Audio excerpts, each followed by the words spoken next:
Boa noite, meus caros. Sejam novamente todos bem-vindos.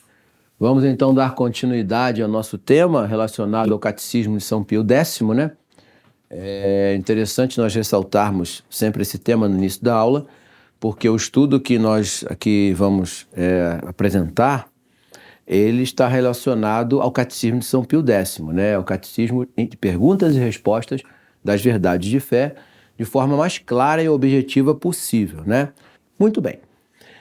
Nas aulas anteriores, nós começamos o estudo do credo, propriamente dito, que é a primeira parte do catecismo, depois daquela introdução sobre a religião revelada, a religião natural, de onde vem a revelação, de onde vem a doutrina, tudo isso nós vimos nas primeiras aulas, e depois nós introduzimos a primeira parte do catecismo, que é o credo, né? O credo já inicia, tem a sua abertura, vamos dizer assim, trazendo a figura de Deus Pai. Creio em Deus Pai Todo-Poderoso, né? Vimos que o crer na fé católica é uma adesão racional às verdades reveladas. Eu lembro sempre disso e repito, adesão racional às verdades reveladas, né? É preciso conhecer aquilo que foi revelado.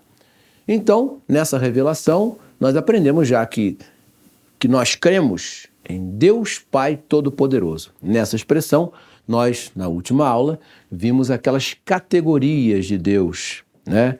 As capacidades, ou os poderes, ou as prerrogativas, como os senhores queiram chamar, que são próprias do poder de Deus, e aquelas que são atribuídas às criaturas são as relativas. Tudo isso nós vimos na última aula, né? A imagem e semelhança de Deus está justamente nesses atributos. Muita gente pensa que é uma questão de semelhança física, mas não. É uma semelhança daquilo que essas criaturas receberam de forma relativa do Criador, que as possui de forma absoluta. Isso nós vimos na última aula. Por isso, creio em Deus Pai Todo-Poderoso. Vimos todo esse poder de Deus. Hoje, nós vamos entrar num assunto novo. Nós vamos tratar de Deus Pai, Criador do céu. O que vinha a ser essa questão da criação do céu? É tudo que está associado ao que não possui matéria. Logo em seguida, creio em Deus Pai Todo-Poderoso, Criador do céu e da terra. A terra vai ser vista de forma separada. Hoje nós vamos só tratar do céu. E quando nós tratamos do céu, a primeira figura que nos vem é a figura dos anjos. Vamos tentar entender quem são essas pessoas. Pessoas? Pessoas. O anjo tem personalidade. Vamos tentar entender o que eles podem, de que eles são feitos, como eles são, e nessa hora, infelizmente, às vezes a nossa imaginação, baseada nos artistas, nas representações, confundem um pouquinho a gente. Mas vamos tentar entender o que são essas criaturas que foram criadas primeiro que o homem, tá? Os anjos foram criados primeiro. Deus existe fora do tempo, mas no momento em que se tem criaturas, já existe uma sequência dessa criação. Então os anjos foram criados por Deus numa quantidade incontável. Sabe-se que o número de anjos é maior do que todos os homens que já existiram em todos os tempos sobre a face da Terra. É uma quantidade assim inimaginável desses seres, tá? E para que Deus criou esses seres? Ele criou esses seres como uma forma de expansão da sua bondade. Antes de tudo, só havia Deus. Nós vimos isso na última aula, né? E Deus, então, na sua bondade, vai criar do nada, mas refletido a partir dele, vindo dele, mas do nada, seres que serão capazes de participar da sua glória e da sua grandeza. Está aí notória a bondade de Deus, querendo dividir com esses seres a sua bondade, o seu conhecimento, a sua convivência. Só que ele cria esses seres, mas não dá a esses seres de imediato a graça santificante. Esse é um dado interessante que aquele escritor, padre da igreja, Dionísio Areopagita, ele desenvolve muito essa questão dos anjos, né? E baseado na tradição, na Sagrada Escritura e no comentário de outros padres da época, isso vai ficar claro. Deus cria os anjos com as suas características, que nós vamos ver daqui a pouco, só que não dá de imediato a esses seres a graça santificante. Por quê? Porque esses anjos deveriam, como toda obra da criação, passar por um teste. Tá? Isso vai servir para nós como modelo, porque Deus não vai submeter os anjos a um teste, a uma prova, e não submeter os homens. Guardem isso, que quando nós falarmos da criação da terra, isso vai ser importante. Mas esses seres criados, eles não foram confirmados na graça, mas foram confirmados na natureza angélica. Então a natureza angélica, a natureza que compõe esses seres que foram criados por Deus, tem uma característica que quando nós agora tentarmos entender, vai facilitar muito a vida da gente no entendimento da ação desses seres no mundo. O anjo, ele tem como próprio da sua natureza uma capacidade de visão na qual, ao reconhecer um objeto, ele atinge completamente o ser do objeto sem necessidade de pensar ou estudar. Como isso? Um anjo olha para essa televisãozinha aqui, já sabe todo o mecanismo dela, tudo que ela possui internamente, qual a função dela, qual a natureza dela, para que ela é usada, quais são os defeitos possíveis. Ele atinge na visão do ser a profundidade de todas as coisas. Isso significa que o anjo, ele nunca se arrepende de nada que ele faz, porque os atos dele são completos e finais em tudo que ele faz. Isso é muito importante para a gente, porque quando o anjo ele decide realizar alguma coisa, ele tem o domínio completo daquilo que ele está fazendo, o que é diferente de nós. O ser humano, para conhecer alguma coisa, precisa estudar o objeto, precisa se ocupar para compreender a natureza do objeto, e nesse trajeto ele erra, ele se equivoca, ele pode melhorar uma visão correta que ele teve primeiramente, ou piorar. Com o anjo, isso não acontece. O anjo olha para alguma coisa e sabe, na profundidade desse conhecimento, o que é a coisa. Isso é fundamental para a gente entender o que vai acontecer agora. Quando Deus submete os anjos a uma prova, ele queria com isso saber qual daqueles seres ia ser merecedor da confirmação da graça de gozar com ele o paraíso.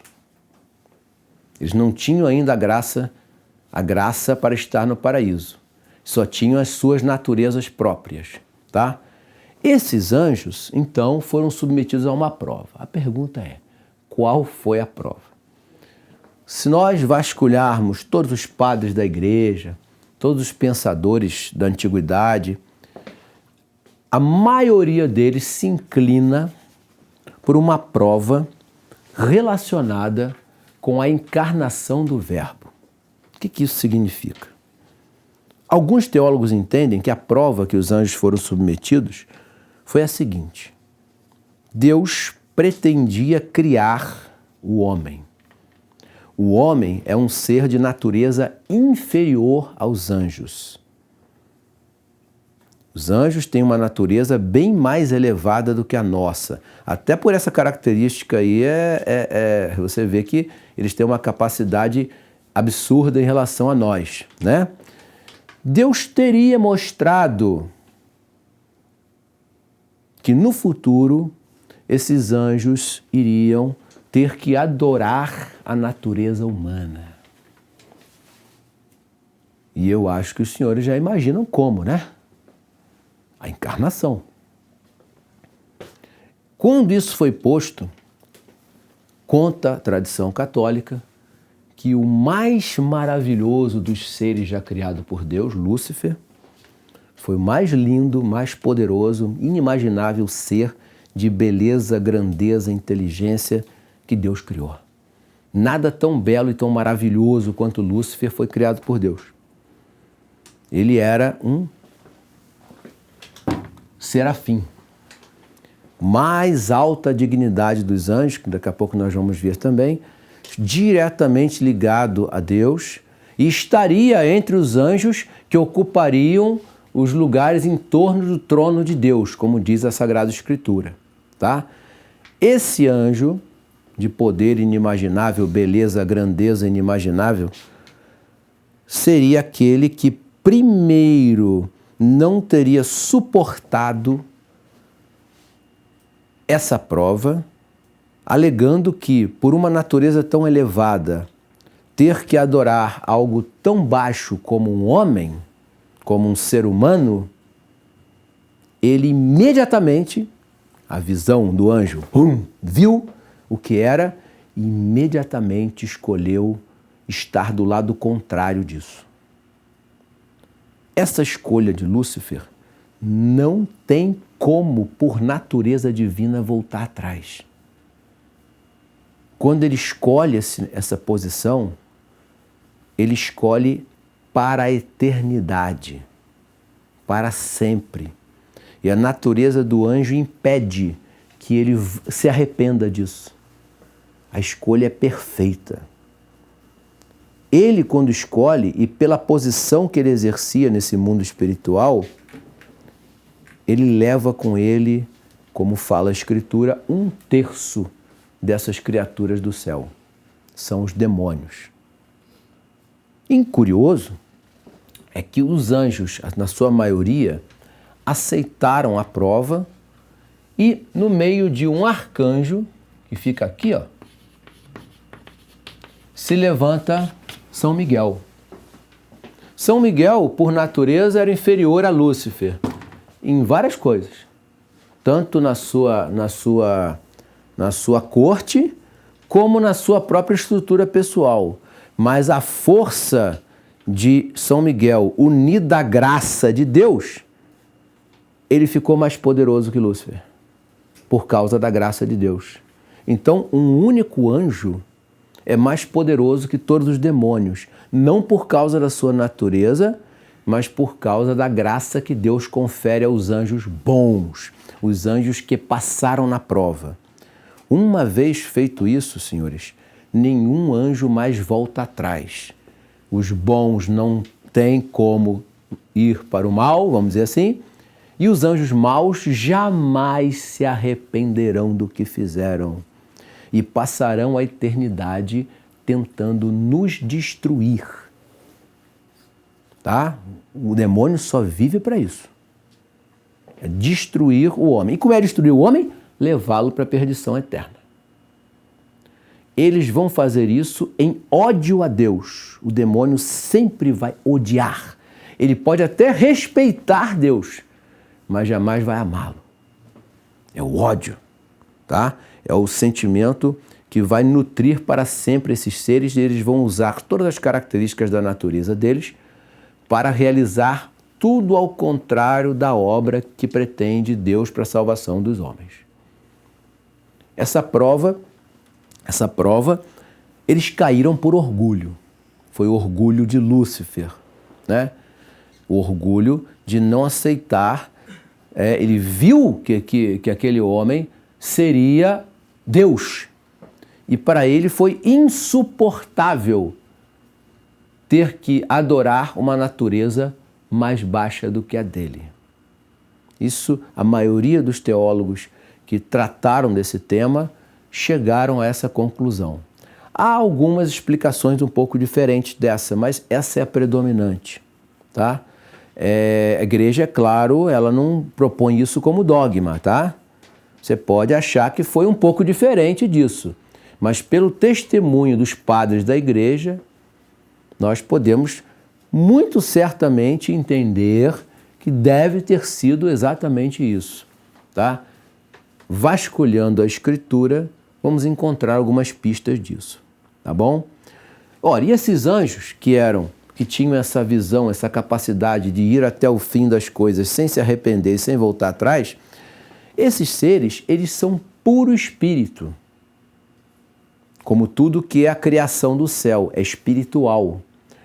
Sendo puro espírito, não é possível, e agora todo mundo vai fazer uma cara esquisita, não é possível um ser humano sentir um anjo. Não dá. Nossa natureza é feita de corpo e alma. Nós temos matéria, nós temos sentidos, né, que são necessários para o reconhecimento das coisas. O que é puro espírito é inatingível pelos sentidos. Logo, jamais nós sentiremos um anjo. E agora, hein? Mas, professor, e as aparições dos anjos que aconteceram durante a história, O que acontece? Deus sabe, melhor do que ninguém, que a nossa natureza sempre precisa dos sentidos para entender alguma coisa. Se ele, em algum momento, mandou um anjo vir falar com os seres humanos, é claro que o anjo, tendo essa capacidade, ele tem essa capacidade, ele assume a forma humana ou a forma material para se comunicar com os homens. Porque se ele falasse com os homens na natureza dele, nós não escutaríamos. Então ele assume a forma humana para que nós possamos escutar a voz, possamos ver o rosto, possamos ver o corpo dele, ele num local determinado, mas espiritualmente o anjo não tem nada daquilo. Logo, quando lá alguns professores de história, eu já passei por isso, né, falam que os medievais ficavam discutindo o sexo dos anjos, é absurdo, o sexo do anjo nunca foi discutido, porque anjo não é homem nem mulher. Não existe isso na natureza angélica. Cada anjo é um ser diferente do outro. Cada anjo é uma pessoa angélica. Cada anjo possui características de personalidades e um nome. Cada anjo criado por Deus, Deus deu um nome a ele. Só que nós só conhecemos 3, que a revelação nos trouxe: São Gabriel, São Rafael e São Miguel. Tá? Esses 3 anjos nós sabemos o nome deles e tem a ver com a missão deles, né? Um é médico de Deus, mensageiro de Deus, o outro é a força de Deus, né? O nome tem a ver com a missão que eles cumprem, tá? São puros espíritos, estão o tempo todo cuidando de nós, mas nós não podemos sentir a presença deles por causa da sua natureza espiritual. Passaram por uma prova, essa prova foi colocada para eles, os que passaram confirmaram-se na graça, aí sim entraram no paraíso, e os que não se confirmaram, que foram reprovados, foram precipitados no inferno, tá? Esse lugar foi criado exclusivamente para a habitação desses seres rebeldes que perderam a batalha contra São Miguel. E detalhe, eles não se submeteram ao juízo de Deus não, tá? Eles enfrentaram os anjos bons. Foi uma guerra. E foram derrotados. Porque esses anjos bons tinham a graça de Deus. Porque não dava para derrotar Lúcifer. Nenhum anjo conseguia derrotar Lúcifer. só conseguiu porque São Miguel recebeu a graça de Deus, tá? E com a graça de Deus, ele se tornou mais poderoso que Lúcifer, que não possuía essa graça, tá bom?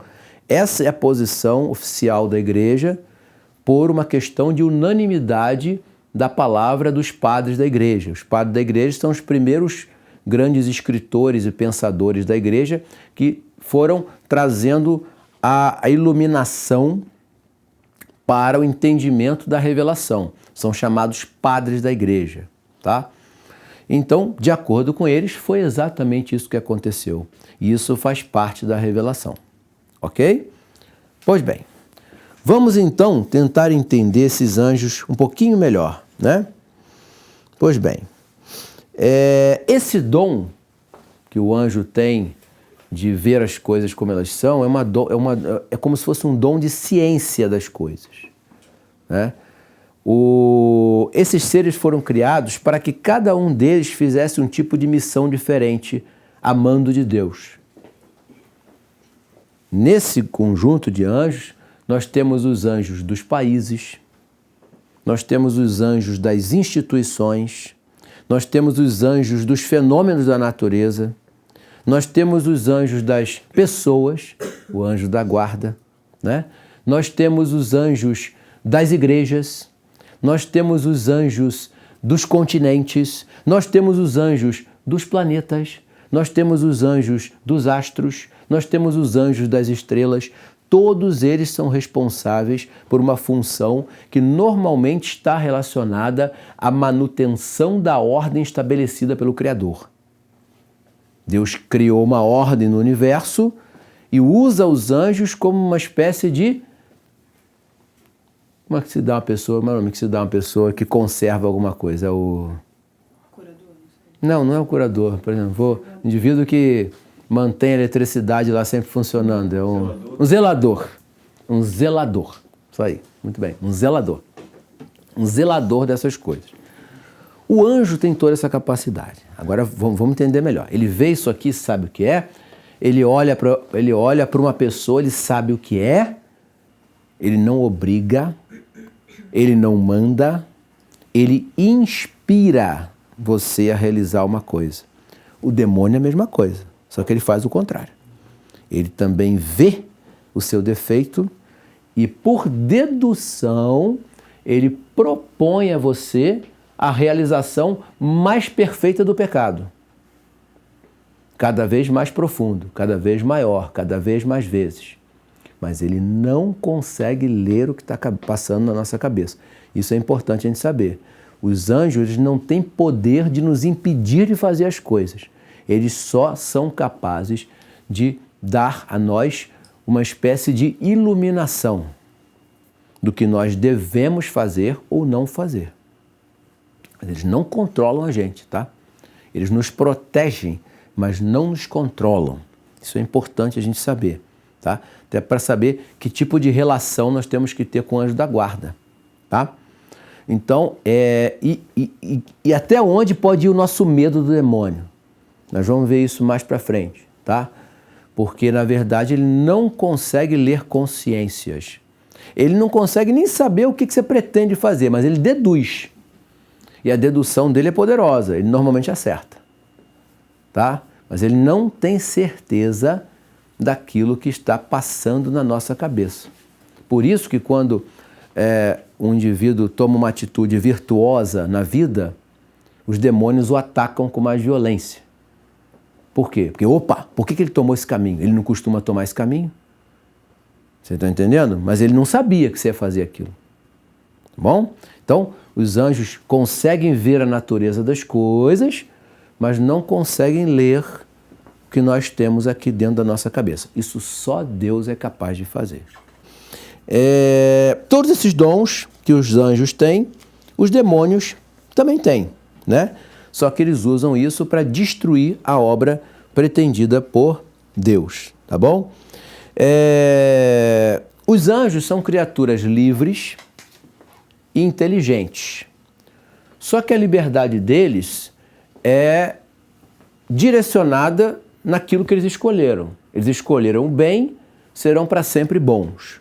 Então, nesse sentido, eles foram livres para escolher. Mas liberdade, lembra na primeira aula? Liberdade não é fazer o que se quer. Liberdade existe para você fazer o bem. Você tem a possibilidade de fazer o mal, mas quando você faz o mal, a punição vem. Se eu tivesse liberdade de fazer o mal, ninguém poderia me punir.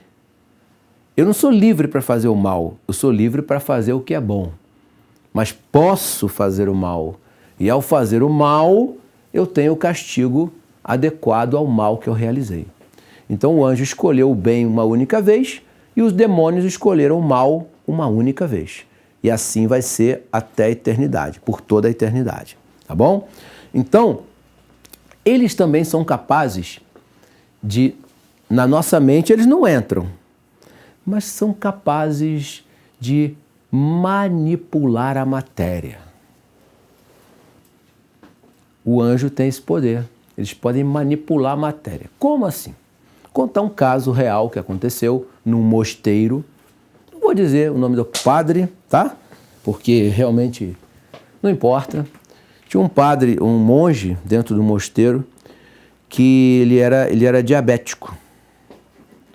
Né? E à noite, às vezes ele tinha hipoglicemia, ele passava mal, né? E às vezes dentro de um mosteiro, você sabe, né? Deu a hora de dormir, a hora de apagar as luzes, cada monge se recolhe para a sua cela e acabou. Você só vai ver aquele monge no dia seguinte nas laudes, na madrugada, né? Então o monge foi dormir, talvez não tenha se alimentado direito na noite anterior, teve um problema de hipoglicemia grave e estava quase entrando já naquele estado de choque. Vou chamar de choque, mas tem um nome próprio para isso. Neuropatia. Hã? Neuropatia? Talvez. É porque eu não sei o termo médico para designar isso. Mas o que aconteceu? O último monge a ir dormir, né, que estava verificando tudo, viu um gato. Um gatinho, cinza. Um gatinho saiu lá pelo corredor. Aí começou a raspar-se na parede, igual o gatinho faz, sabe como é que é? Aí quando chegou na porta do monge doente, ele ficou lá, ó, plum, plum, plum, plum, aquilo que o gatinho faz, plum, plum. Aí ele achou estranho aquela atitude daquele gato, né? E foi lá, assim, tipo enxotar o gatinho. Mas quando ele tirava o gatinho insistia em ficar naquela porta. Aí ele achou estranho aquilo, abriu a porta e o monge estava lá passando mal. Ele começou a salvar o monge. Cadê o gatinho? Sumiu. O anjo ou manipulou um animal, ele é capaz de fazer isso, ou ele mesmo apareceu na forma de um animal. Também pode fazer isso. Tá? Os senhores que conhecem bem a vida de São João Bosco lembram do cão cinzento, né? Que protegia ele, né? Aquilo é um anjo, tá? Não tinha sentido de onde vir aquele cão cinzento. Aquilo era um anjo. Então, estou dando só um exemplo. Outra coisa, tempestades, muitas vezes que acontecem sem que ninguém preveja. Pode ter sido provocada por um anjo, para castigo de alguma coisa, ou pode também ser feito por um demônio, por permissão de Deus. Porque os demônios só agem por permissão de Deus. Ué, Deus permite que os demônios... sim, depois nós vamos entender por quê. É por causa da questão dos nossos méritos, tá? Então, esses seres incorpóreos, esses seres puramente espirituais, são capazes dessas coisas. Mas eles não costumam fazer essas coisas por brincadeira. Eles sempre estão prontos a realizar a função deles. Os anjos para nos proteger e manter a ordem da criação e os demônios para nos levar para o inferno. Esse é o trabalho deles, que eles não cessam de fazer durante toda a existência deles e não vão cessar de fazer. Tá bom? Então, esses seres são capazes de manipular a matéria. Tá? Agora, não manipula o ser humano, não. Tá bom? O ser humano, eles conseguem manipular um animalzinho, eles conseguem manipular a água, eles conseguem manipular o fogo, eles conseguem manipular o vento, eles conseguem manipular essas substâncias da natureza, mas não conseguem manipular o ser humano. A possessão não é um tipo de manipulação. Não, a possessão é uma permissão divina. Tá? É assustador, né? Mas nós vamos ver por que Deus permite que o demônio entre numa pessoa. O anjo da guarda não podia impedir? Podia.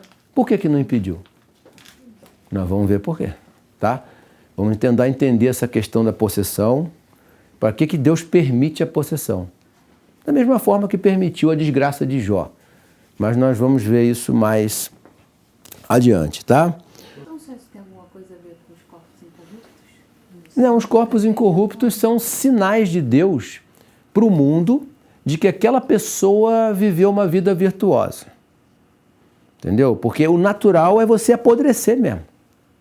Por causa do pecado original, nosso corpo é apodrecido. Você morreu, começa o estado de putrefação, você vira um cadáver, né? Você começa a ser destruído pelos agentes da morte. Todos vão passar por isso. Mas em alguns momentos, Deus deu uma assinatura no mundo, dizendo, ó, esse aí é santo. Mas ele faz isso com todos? Não, não faz com todos. Tá? Houve uma batalha durante a Quarta Cruzada, se não me engano, na cidade de Damieta, tá? Próxima do Egito, onde o exército islâmico se bateu com uma tropa cristã no meio do deserto. E foi uma batalha onde não houve vencidos. Os dois lados pereceram, todos morreram na batalha. Não ficou um em pé, os dois exércitos caíram, né? Assim, se alguém sobreviveu, foi para outro lugar. Mas muitos anos depois, encontraram os restos mortais desses soldados. Todos os cruzados estavam incorruptos. E os muçulmanos já tinham virado pó. Tá? Era um sinal de Deus, de quem era santo naquela batalha. Tá? Então, de vez em quando, Deus faz isso. Mas ele não faz sempre. O natural é nosso corpo apodrecer. Então você tem lá Santa Clara de Assis, que está com o corpo incorrupto. Santa Rita de Cássia, Santa Catarina de Labouré. Eu acho que ele também. Alguns mais modernos, eles já passam por um tratamento, né? Existe um tratamento, né? Os corpos de pessoas santas que passaram por um tratamento químico não podem ser considerados incorruptos, né? Porque eles passaram por tratamento químico para preservar ele ali. Não tem problema, pode fazer isso, mas não é milagre. Eu falo do tempo onde esses produtos químicos eram desconhecidos. Mesmo que a gente usasse, por exemplo, a tecnologia egípcia de mumificação, não ficaria perfeito como está, por exemplo, um corpo de Santa Catarina de Labouré, né? Então, alguns são realmente incorruptos, como São Charbel, Macluf, né? Libanês. Deixa eu lembrar de outros. A língua de Santo Antônio é um caso de incorrupção também, tá? O corpo dele todo apodreceu e a língua não, está intacta, né? Num relicário. E outros exemplos, né? Espalhados por aí. Mas a incorrupção... Padre Pio também, não é?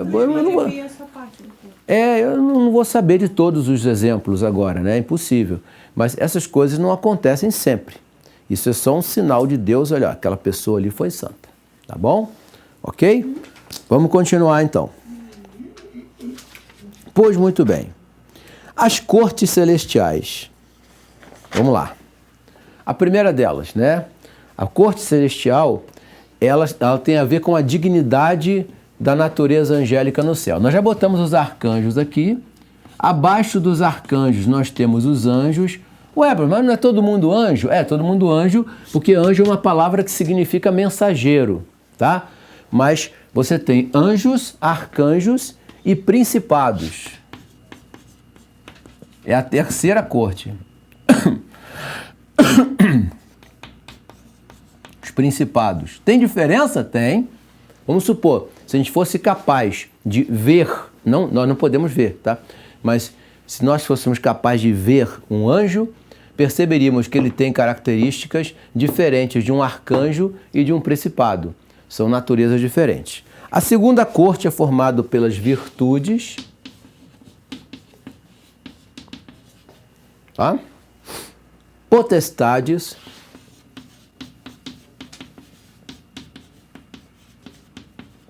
encostou aqui no celestial, mas vamos lá. Potestades, dominações. Isso aqui já é mais habitual, né? Normalmente as pessoas já têm esse conhecimento dessas cortes, mas a gente tem que botar tronos, os tronos, querubins e os serafins, são os maiores.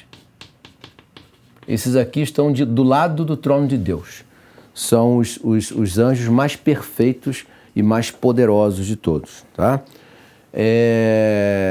Conta uma antiga tradição franciscana que São Francisco ocupou o lugar de Lúcifer no céu. Frei Junípero, se não me engano, um dos discípulos de São Francisco, teve uma visão disso. Claro que não é de fé católica, você pode acreditar nisso ou não, mas o fato das chagas de Nosso Senhor terem sido entregues a São Francisco por um serafim, foi a primeira vez, se não me engano, que um serafim aparece a um ser humano. Apareceu a São Francisco no Monte Alverne, e ali ele entrega as chagas de Cristo a São Francisco, né? Então, há uma tradição franciscana que diz que a humildade, o amor de São Francisco pela obra criada e a sua humildade fez ele ganhar o lugar de Lúcifer no céu. Não, é o que alguns franciscanos acreditam, tá bom? Essas são as cortes celestiais que São Tomás reconhece como possíveis e o Areopagita também vai reconhecer essa corte, essa característica de cada anjo, cada eles tem uma função. Dizem, por exemplo, que os anjos chamados potestades estão muito associados aos fenômenos da natureza. Ou que, por exemplo, os arcanjos são os guerreiros, os soldados, né? Assim como os anjos são os mensageiros, né? E, por exemplo, que as virtudes, elas se ocupam, por exemplo, do cuidado dos países, tá? Dos países em geral, dos reinos, das instituições, mas isso a gente só vai poder ter uma plena certeza quando nós estarmos no céu e pudermos ver isso com nossos olhos espirituais, né? Ok? Então essa é a corte celestial. Agora, eu queria tratar com vocês, para a gente encerrar, a questão dos demônios e da possessão, né? Isso vai dividir o mundo, porque há os que olham a possessão diabólica em várias situações e há os que olham a possessão diabólica como inexistente. Ambos estão errados, tá? A possessão diabólica é real. A igreja tem um rito específico para a realização deste fato, desta oração. E existe uma ordem menor da igreja que é dada ao seminarista, que é a ordem de exorcista, tá? Quando os rapazes estão estudando no seminário para serem sacerdotes, com o passar dos anos, eles vão recebendo ordens menores e maiores. Essas ordens menores começam com hostiário, eles recebem a ordem de hostiário, é para cuidar do sacrário, fechar o sacrário. Depois vem a ordem de exorcista, eles são ordenados exorcistas, portanto já são capazes de realizar o grande exorcismo, que eu já vou explicar o que é. Depois vem a ordem de leitor, hostiário, exorcista, leitor.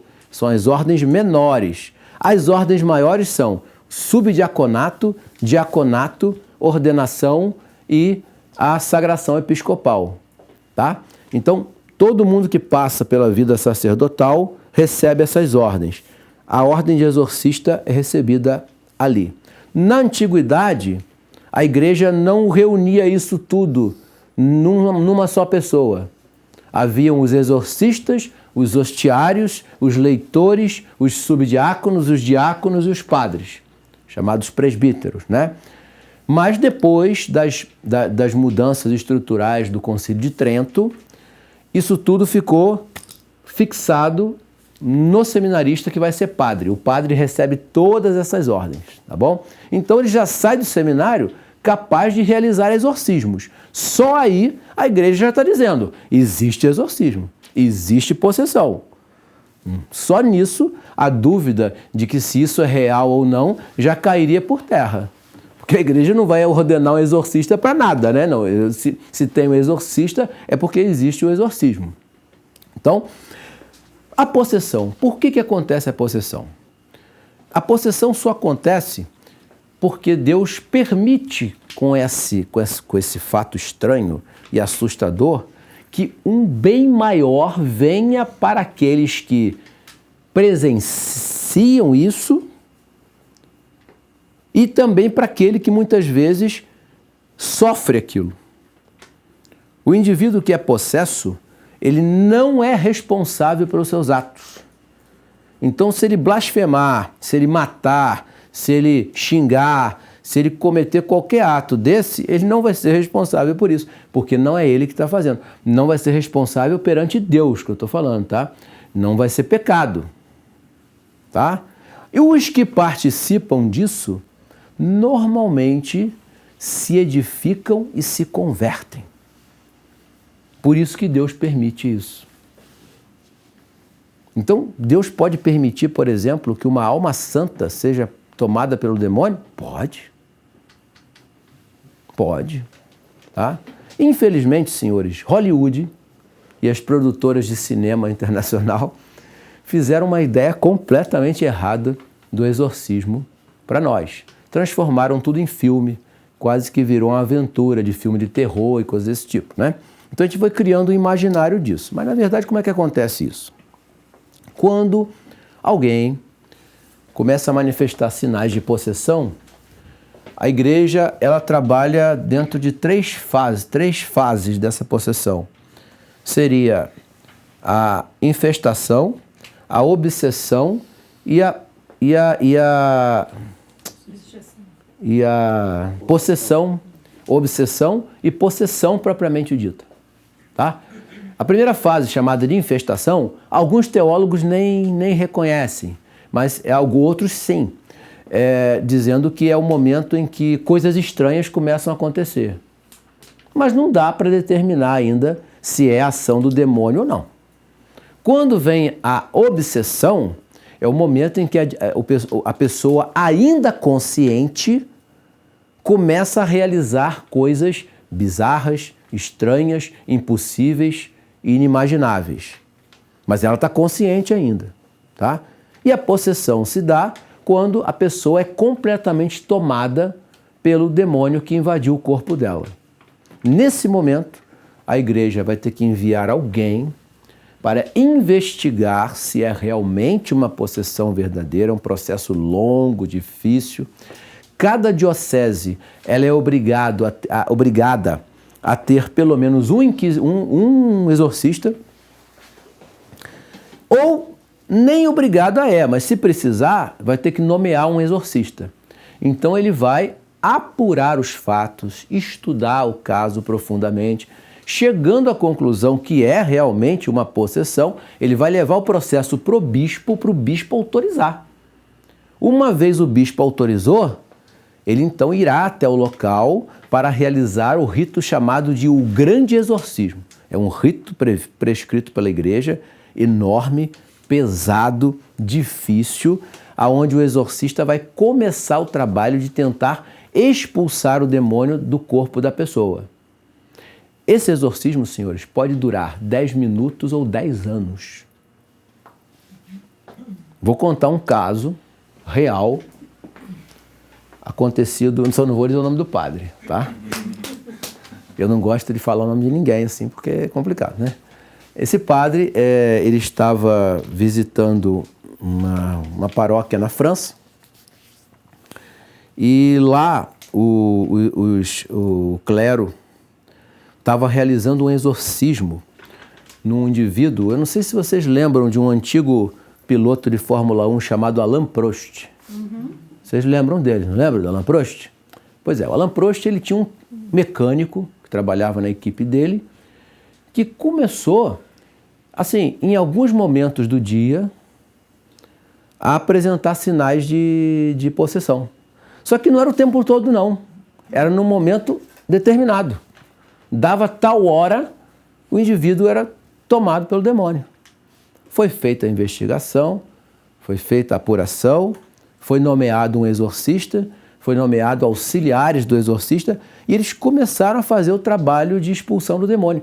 A coisa já estava sendo feita há anos e o exorcista não tinha conseguido expulsar ainda o demônio.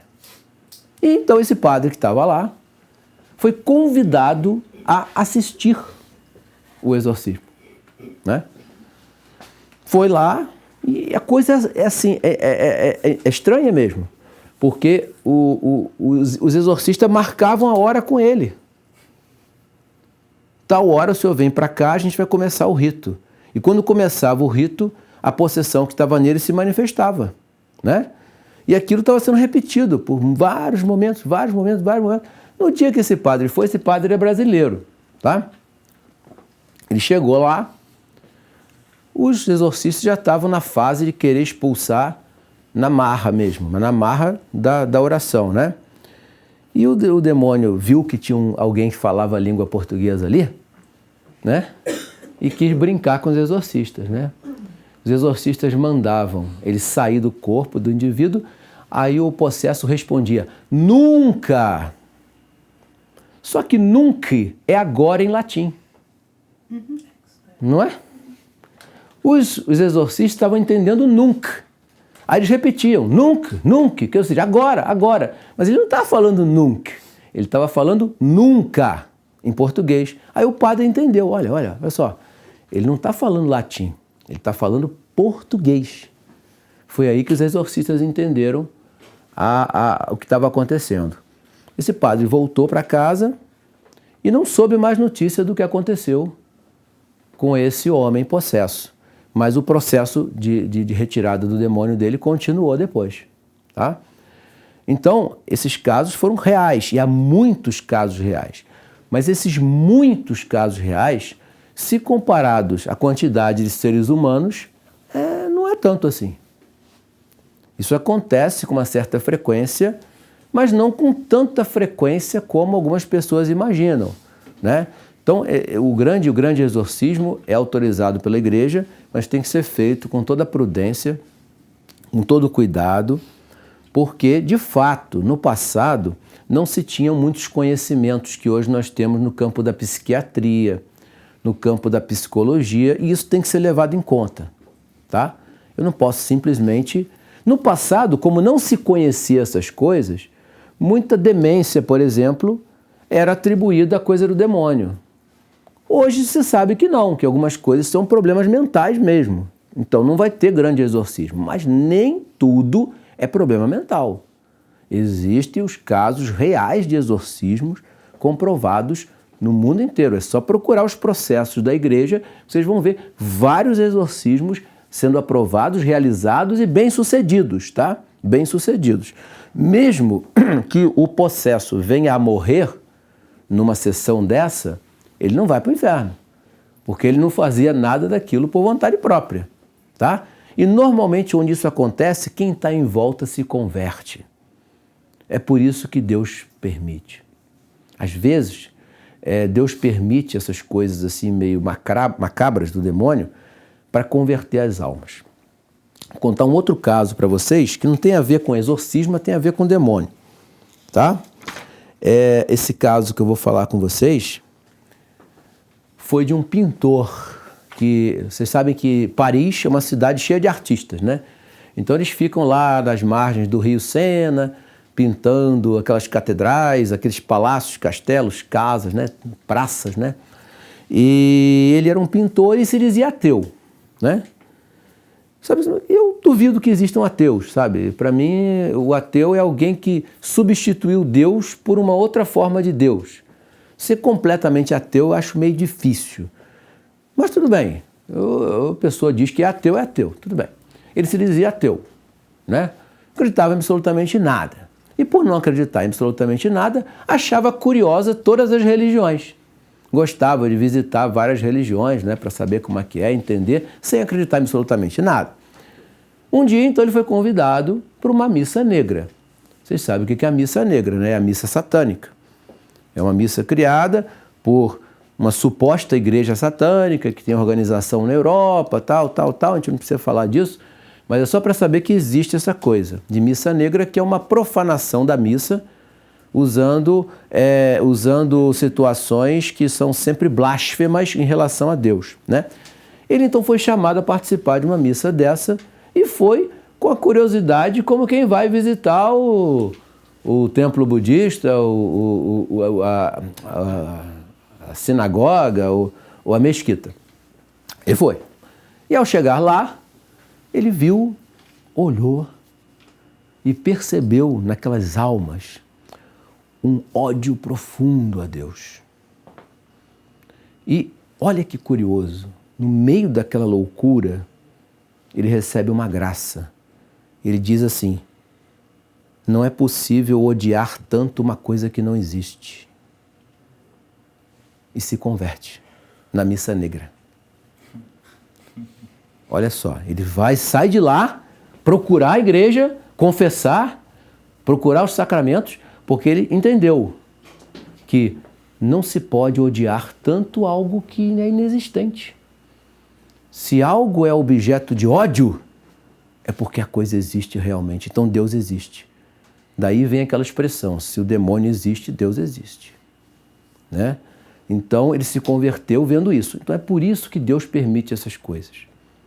Porque ele tira um bem maior de um suposto mal que nós observamos.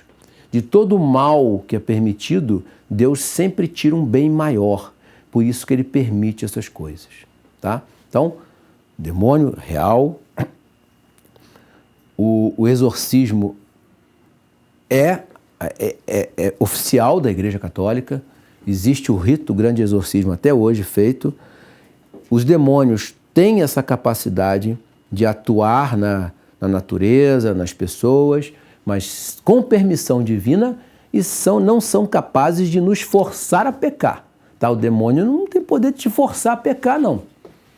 A gente peca porque a gente escolhe o pecado, né? O que fazer para que isso não aconteça? Existem alguns remédios que os grandes teólogos, os grandes espirituais, nos ensinaram para que nós possamos estar sempre protegidos desse tipo de ação demoníaca. Que remédios são esses? O primeiro remédio é, olha que curioso, vamos das coisas menos elevadas para as coisas mais elevadas. Trabalho honesto. Quem exerce um trabalho honesto e faz bem o seu trabalho, realiza com afinco e dedicação, afasta o demônio. Trabalho honesto. O outro remedinho é a confissão. Aí entra aquela pergunta que você me fez. A confissão, ela é capaz de afastar o demônio, porque ela te coloca numa situação de estado de graça que repele o demônio. Entendeu? Nesse sentido, a confissão pode vencer o demônio, sim, nesse sentido. Você está em estado de graça. Depois, a comunhão. A comunhão frequente, procurar assistir missa quando manda a Santa Madre Igreja e, às vezes, oferecer a Deus uma missazinha semanal. Por que não? Né? Quando a gente deixa de uma missa a mais, a gente não peca, mas a gente deixa de receber as graças da missa. Entendeu? Outra coisa que a gente pode fazer também, penitência. Não precisa fazer penitência dura demais. É só você saber oferecer pequenos sacrifícios a Nosso Senhor no seu dia a dia. Isso já é uma forma de penitência. Aceitar sofrimentos, às vezes aceitar uma certa humilhação, às vezes aceitar uma certa injustiça, porque às vezes, se Nosso Senhor passou por tudo isso, quem somos nós? Nós não podemos passar por uma pequena humilhação, uma pequena injustiça. Então isso serve como penitência para a gente. Outra coisa também é a oração diária, a oração, rezar, fazer a oração da manhã, a oração da noite, rezar antes de se alimentar, rezar antes de trabalhar. Essas pequenas orações do nosso dia são excelentes também para afugentar o demônio. O sinal da cruz. também é muito eficaz na hora da tentação, assim como o uso da água benta, né? A água benta é um sacramental, né? Não é um sacramento, é um sacramental. Um dia a gente vai ver a diferença de um para outro. E a maior delas é a devoção à Santíssima Virgem. É o ser mais odiado pelo demônio, porque ela não tem natureza divina. Ela tem uma dignidade tão elevada, mas ela não tem natureza divina. Ela é humana. Nosso Senhor é Deus, né? Mas ela não. E a dignidade que ela tem faz com que o demônio tenha um ódio especial à Santíssima Virgem, tá? Uma inveja gigantesca pela posição dela. E quando nós temos a Santíssima Virgem como protetora, como guarda e uma devoção bem feita em relação a ela, afugenta o demônio. Então nós não temos que se preocupar com isso, nós não temos que temer o demônio. O demônio é, como disse São Pedro, é um leão acorrentado, né? Uma fera acorrentada. Não é essa expressão que São Pedro usa? Eu acho que é. Não sei se ele usa leão ou se ele usa fera na palavra. Mas ele diz assim, é um animal perigoso, mas que está acorrentado. É só você não passar muito perto dele que ele não te ataca. É um leão. É um leão acorrentado. Pois bem. Então, nesse sentido, a gente não tem que temer o demônio. Se nós seguirmos esses passos, estado de graça, cumprir nossos deveres de Estado, fazer as nossas orações, assistir à missa e uma devoção profunda e perfeita à Santíssima Virgem sempre nos manterá protegidos diante desses seres malignos. Perfeito, senhores? Tudo bem até aqui? Bom, alguma dúvida, alguma coisa que os senhores queiram comentar? E a gente, depois disso, a gente encerra. Eu tenho dúvida. Pois não. Mas dúvida não é dúvida, não, é curiosidade. Sim. Talvez o senhor não saiba, né? Mas assim, essa curiosidade vai ficar, de qualquer forma. Tudo bem, tudo bem, tudo bem. Essa função do trabalho honesto, a origem dela teologicamente falando, está em algum tratado sobre os anjos? Seria São Tomé de Aquino? Não, mas o trabalho honesto que eu falo é o nosso. Não, sim, eu entendi. Ah, sim. Sobre o trabalho humano. Ela sim. ter sido citada, né? Sim. Como uma espécie de remédio. Um remédio contra o demônio. A ação demoníaca. Sim. Né? Entendendo a ação demoníaca como por intermédio de mudança do ambiente, influência na modificação da realidade, da matéria, né?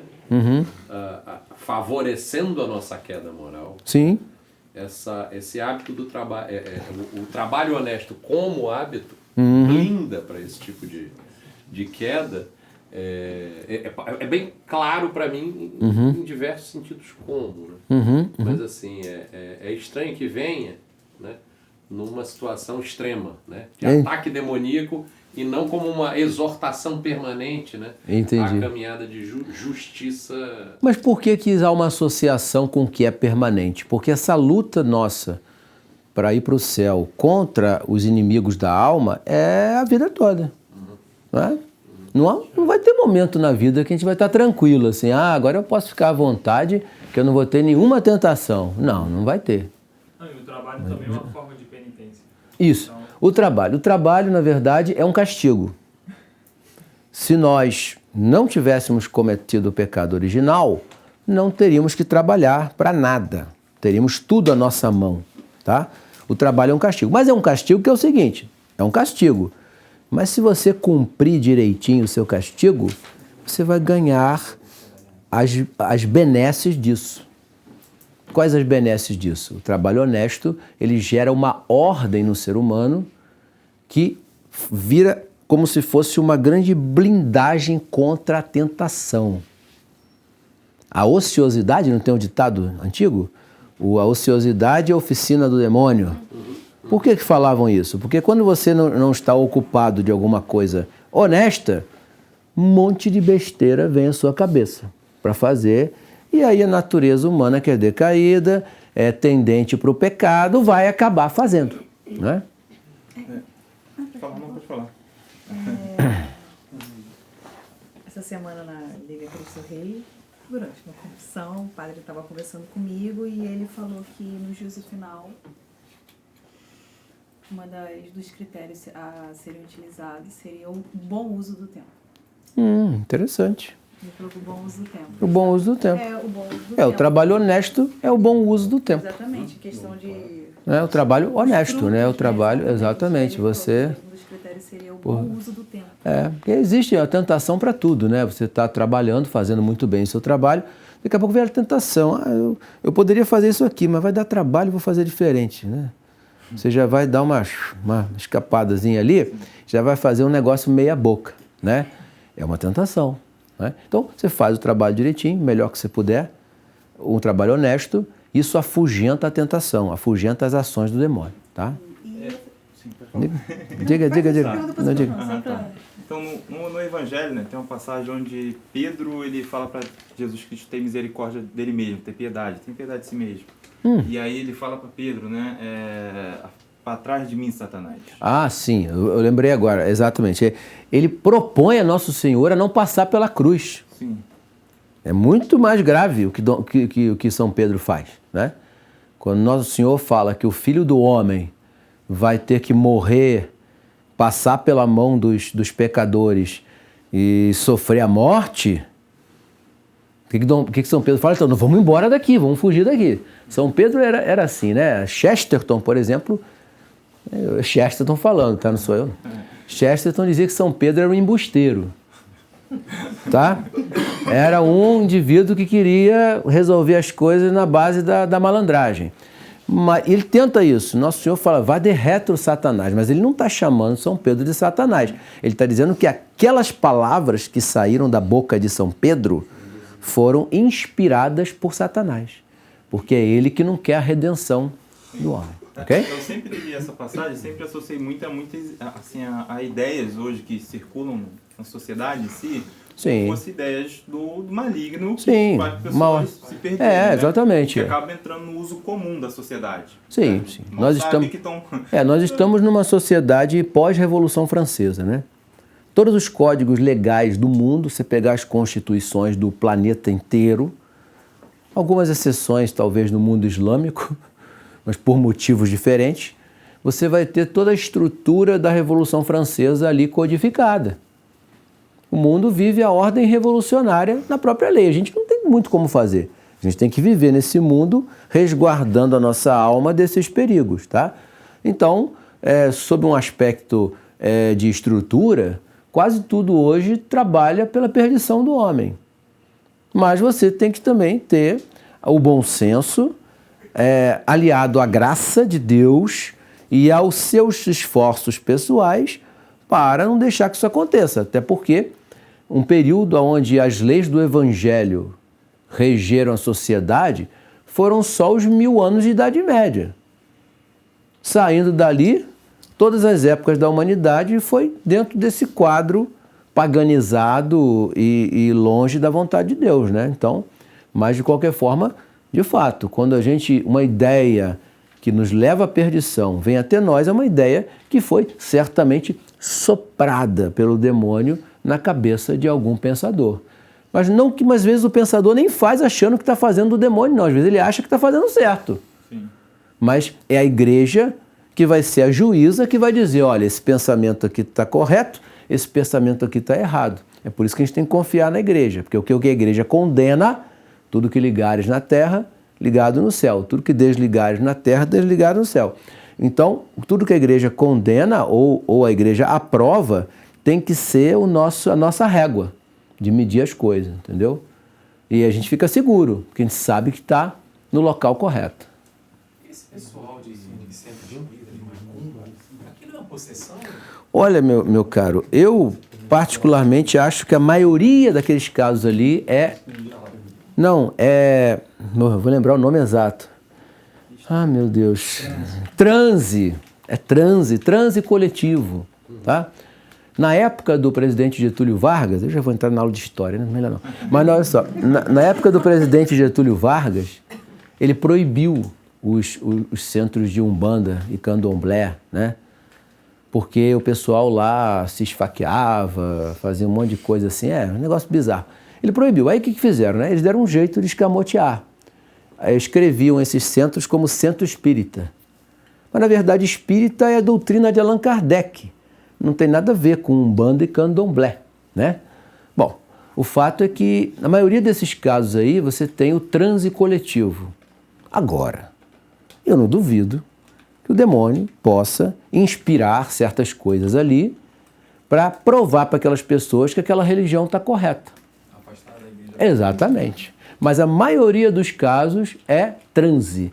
Você entra num transe mental, sai da realidade e acaba botando para fora coisas do seu inconsciente.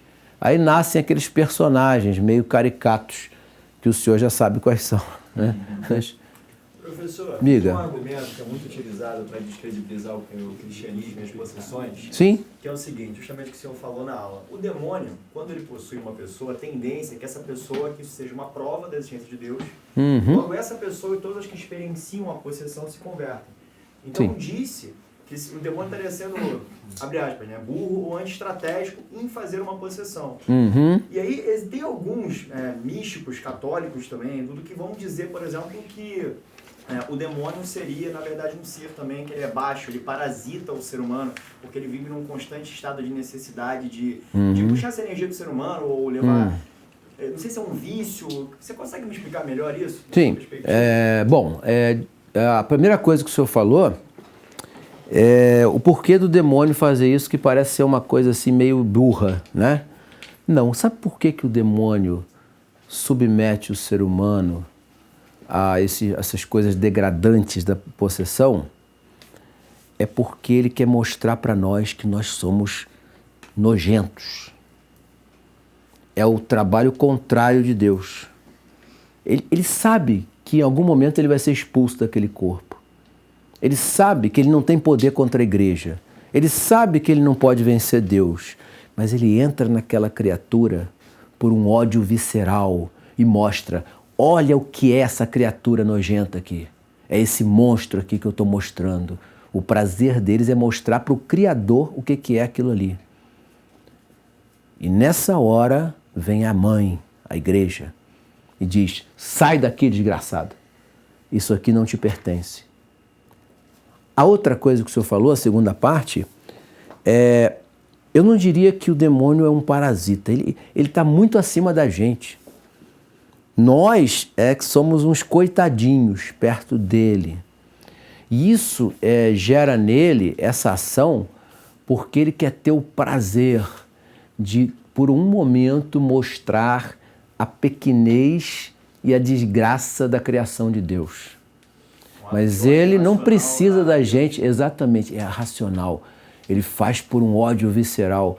Só o demônio odeia pelo ódio. E o demônio quer o mal pelo mal. Os homens, quando fazem mal a alguém, por exemplo, eu vou roubar você. Ele sabe que é mal, mas ele pensa que está fazendo um bem para ele, um bem material, né?